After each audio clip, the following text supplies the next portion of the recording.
As the latest buses full of migrants arrived Thursday morning, it quickly became clear they were full of families and children.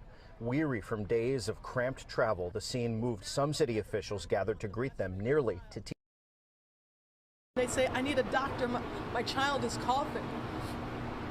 I know for myself, when my son is coughing, it is the worst feeling in the world to hear them coughing and sleeping at night. New York has welcomed at least 13,000 migrants so far and is still housing most in shelters and hotels. Mayor Eric Adams, using these pictures as examples, announced at least 2 emergency response and relief centers would open in the coming days, including in Orchard Beach, to provide housing, food, and other resources.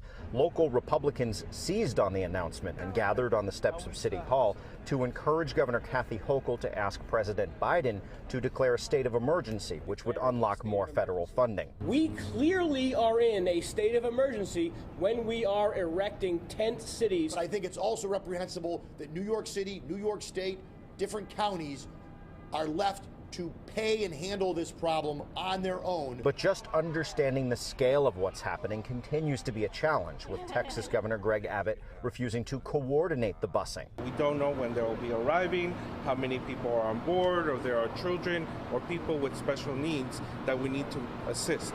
So Governor Abbott is doing everything possible to be disruptive and use asylum seekers as political pawns. We asked those local GOP leaders gathered at City Hall if at a minimum they should be calling on their Republican colleagues in Texas and elsewhere to communicate more.